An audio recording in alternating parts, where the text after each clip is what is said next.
Hey y'all, Scott here, and I'm on the verge of a little thing I like to call a breakthrough. You see, after I was tasked with doing taste tests on the worst games of all time according to Metacritic, I thought, there must be somebody behind this many games that bad. And after extensively looking through this Sunday's paper, I've narrowed it down to one suspect. Mr. Scoliosis. The world-renowned mastermind himself. Problem is, nobody's ever tracked him down. And I'd have to do that to get down to the bottom of what made these games so bad. Ah, my f***ing back. That must be him! Yeah, it turns out those games were bad due to mismanagement, not because of some guy with a curved spine. Yeah, today we're looking at the worst of the worst on Metacritic. Now before we start off, there are two separate lists on Metacritic detailing the worst games out there. One accounts for games with more than 7 reviews and the other doesn't. We're looking at the list that includes games with less than 7, as that means more or lesser quality for me. Also, these aren't comprehensive reviews of these games, just first impressions. Yaris was an Xbox Live Arcade game that was a promotional tie-in with the Toyota Yaris line of cars. It was delisted in 2008, a year after debuting on the market, and for good reasons. It's a racing game with a gun. You shoot MP3 players floating around as you race. I can't play it due to not being available for download anymore, but regardless, excellent way to start things off. 101 in 1 Explosive Megamix. At first glance may seem like a deal and a half. I always make sure to pick up anything marked 101 for 1, so when I saw this after searching for 101 in 1 Explosive Megamix on the Wii Shop channel, I knew I just had to pick it up. And this is one of the worst experiences I've had in quite a while. Which is actually quite nice. This game made me realize that I have a pretty solid life if I'm getting angry at a $7 WiiWare game from 2011. 101 in 1 Explosive Megamix is a port of a DS game of the same name. It's a collection of lazily made mini-games that take advantage of the DS stylus, except now we're on the Wii. This game is already incredibly mediocre if you're playing it with the stylus, but using a Wii remote as a pointer makes this game way more frustrating and difficult. The pointing functionality of the Wii remote just isn't as accurate as a stylus, and with these games being made with stylus play in mind, these feel incredibly awkward and just not fun to control. Like, who wants to play a basketball game on the Wii like this? NRA Varmint Hunter is a hunting game released for Microsoft Windows. I can't play it. It's just a poorly made hunting game where you shoot gophers or whatever. And judging by this game's intro, this game is f***ing ruthless. Orc Slayer on the PlayStation 4. This is phenomenal. I really don't have much to say about this game. It's basically just everything you'd expect out of a bad budget indie game. I mean, it's much more playable than other games, but I just got bored of it after 5 minutes. Definitely not the worst thing out there, but it's far from good.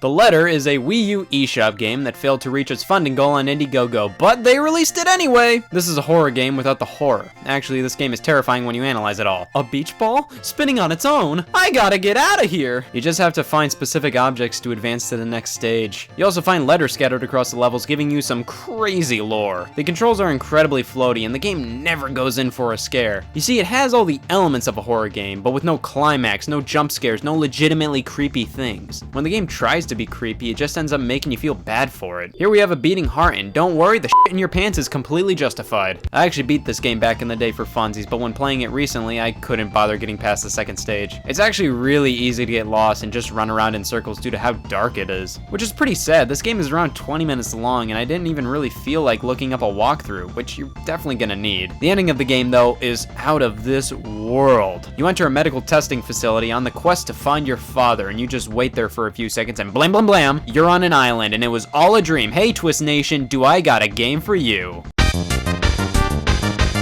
Ride to Hell Retribution is a game made by dads trying to act cool in front of their angsty sons. It starts off with a cutscene intro / tutorial mixtape where we see a montage of our main character Jake riding his bike, and then flash into a gameplay segment, then flash back to bike riding, then flash back to gameplay. This guy means business.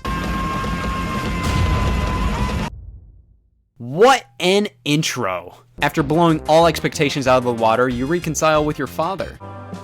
You look like shit, Jake. Thank God this game is self-aware. Now I don't need to comment on how the visuals look like if arthritis could code. We get some good old-fashioned family bonding, and Jake decides he's had enough of just watching a movie's credits. Swear to God, I'd rather be polishing boots than sit through this crap. The dad pisses Jake's brother Mikey off, and Jake has to go after him due to the dangers that awaits outside. And then Mikey gets his throat slit by these guys. This is like a skinny little old baby cow, ain't it? Thanks, what a nice threat. But yeah, your brother dies and a reaction happens. I guess afterwards you seek to avenge your brother's death, I don't know, and drive off, which is a painstakingly long section for what it's worth. No enemies, no purpose for the long length, just get to the destination. You get into a fight, and after a few noogies and raspberries, the guy finally gives you what you want. We then have to find this next guy in a motel, but I end up killing this guy who's fighting with this girl. And immediately, we're rewarded with sick intercourse, clothing and all. After a few noogies and raspberries, we have to catch up to the guy hiding in the motel, and we get another driving section. This game was everything I wanted it to be. It's garbage, but it's definitely something you really should give a try. It deserves a place on this list, but is incredible in almost every other way. Elf Bowling 1 and 2. Solid concept for a game. Of course, these 6 simple syllables attract most people. Absolutely not worthy of being on an actual video game cartridge licensed by Nintendo, though. This game can be summed up by just saying, you press A. That's all you do. In Elf Bowling 1, you just press A at the right time to bowl in a specific area. And man, this thing is disorienting and just doesn't have good physics. Like, a lot of the time, it just doesn't feel like you should have gotten a gutter ball. Elf Bowling 2 isn't bowling, it's shuffleboard, but with approximately 90% more dwarf ass. You play against your longtime rival Dingle in a battle that goes on far too long. This really shouldn't have made the cut to be released on a cartridge. This is the kind of flash game your uncle emails you. Actually, that's exactly what this game was, and the GBA and Nintendo DS versions were unauthorized ports of the game. Overall, I mean, this game blows, but it's exactly what it says it is. It's Elf Bowling 1 and 2. Unearthed is an episodic game that never made it past episode 1. It originally released back in 2013, and first things first, this game knows how to get the standard Unearthed player excited. Yes! Yes!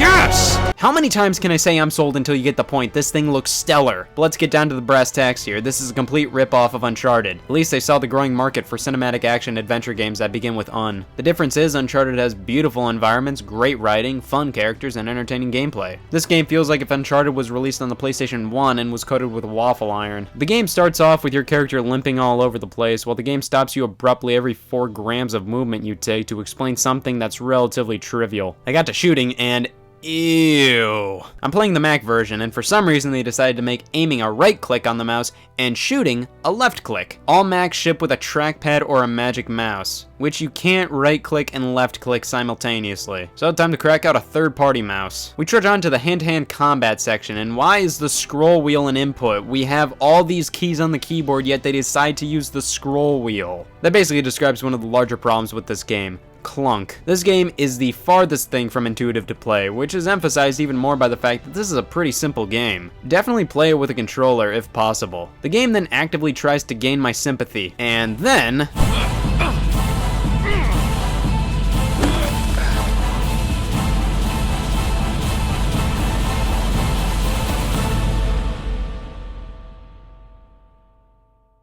what would you do if you were me? give up. We then get some solid story, and your sister decides to explain your mission right before you do it, instead of, you know, explaining it when she asks you to go out to the desert with her. But whatever, let's finally get to the meat of the game, which is Uncharted. But about 77 pegs worse. Climbing is one of the clunkiest things I've ever controlled in a video game here. In Uncharted, you don't have to think about it. Here, it's an active struggle to move anywhere. I have to find 4 keys to unlock this door, and get this, I did. We then find myself just walking forward, and looks like I need a torch to even move into the darkness. This stuff is so dark, it's blocking me from going forward. I have to sidle across this, and clunk strikes again. This is just embarrassing. I come across a boarded door, and I obviously have to crawl under it. Jesus! After getting to the tomb, the game finds it incredibly integral to stop you dead in your tracks to make sure you listen to this dialogue. I then get to control an RC car to activate pressure points to help me cross some gaps. Clunk strikes again as I accidentally jump off the platform, and I give up. Yeah, this is the epitome of a sour game. Lame visuals, bad voiceover, stock music, clunky controls, a blatant ripoff. Get this thing away from me. Family Party, 30 Great Games, Obstacle Arcade. First off, kudos to the marketing team. It's like they know what consumers want in a title. This was released near the Wii U's launch, and oh boy do we have a stinker on our hands. This is a party game, of course, and by the second minigame, I shut this off hard. This game does what I think many Wii U games painfully do to a fault, which is use the Wii Remote and gamepad by trading them off in between. Use the Wii Remote for this game, now use the gamepad. That just gets so inconvenient and tiring. Don't make me constantly swap controllers, that's just not fun. On top of that, the game went from a Wii Remote minigame to a gamepad minigame to a game that required the nunchuck to be plugged in and refused to let me do anything until I did so. This feels like a generic party game that was in development for the Wii and immediately shifted over to the Wii U when that was on the way in. And also, these minigames blow. I'm not one to immediately write off party games. They have their worth and can be tons of fun, but this is one of the worst excuses for pretty much anything. The game that required the nunchuck really got to me. You have to shoot at ghosts. It requires the nunchuck for the analog stick, and you have to move the stick to where the ghost is and waggle the Wii Remote to shoot it. Wow, it's like I'm really there! This is stupid. Why not just use the pointer of the Wii Remote and the B button to shoot at ghosts? Instead, this game made me get up and find a nunchuck for a minute-long minigame. This is miserable. This game needs to go lay down. Finally, we end off with the creme de la creme of stupid f***ing garbage. Big Rigs Off-the-Road Racing, released in 2003 for Microsoft Windows. A bit more exciting a reveal the first time around. Yeah, we have a bit of a problem on our hand. I simply can't go without playing this game, as it's the worst of all time. So we have to turn to an unofficial Mac port of the game. Problem is, doesn't run very well.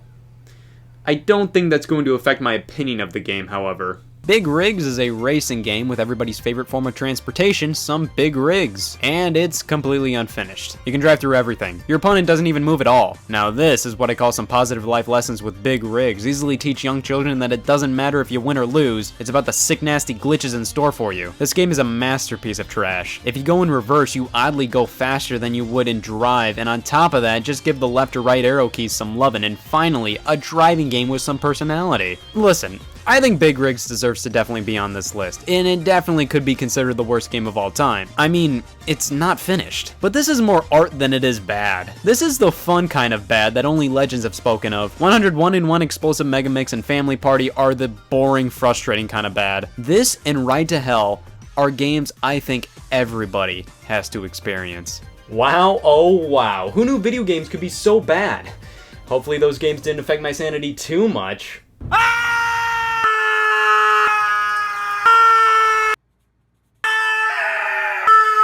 Yeah, those games are pretty bad.